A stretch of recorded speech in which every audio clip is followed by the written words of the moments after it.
लहसुन की जो फसल है जी वो आ गई है तैयार होके, और मार्केट फ्लड हो गई। ये लोग लहसुन बेच रहे हैं, लाउड स्पीकर लगा के बहुत सस्ता लहसुन बेच रहे हैं। इतना सस्ता कि बंदे को यकीन भी ना आए कि ये लहसुन का रेट है। क्यों जी, ये कितने का दे रहे हैं?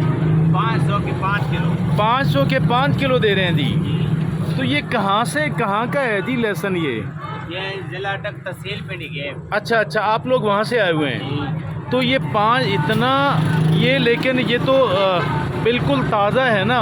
ये खुश्क होके कितना रह जाएगा? ये खुश्क हो के 3.5 किलो। अच्छा जी, 3.5 किलो। तो अगर ये इसी तरह ही रहता है। अच्छा अच्छा, नहीं ये ऊपर से उतरेंगे ना जी इसके सारे? ये नहीं उतरने वाला, ये कमरे से ऊपर अंदर बांध दो। नहीं, ये जो आप देखें ना, ये तो अब ये तो इस्तेमाल नहीं होगा ना। ये तो ये जब काटेंगे तो कितना रह जाएगा जी? ये 3.5 किलो रह जाएगा। 3.5 किलो है ना ये। अच्छा वाला नहीं है ये, जिस तरीके का इस्तेमाल होगा कि काटेगा।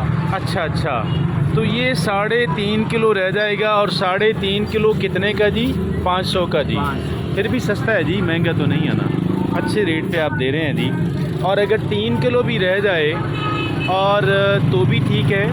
3 किलो भी अगर 500 का मिल रहा है तो बहुत अच्छा है, बुरा नहीं है। चकवालियों जल्दी करो, फटाफट पहुंचो उससे पहले कि ये ख़त्म हो जाए। क्यों जी, इधर ही खड़े रहेंगे आप? ये जी सिविल क्लब के बाहर ये लोग खड़े हैं जी, तलागंग रोड पे, यूनिवर्सिटी ऑफ चकवाल का जो तलागंग रोड का जो गेट है उसके बाहर ये खड़े हुए हैं और बहुत सस्ता बेच रहे हैं जी।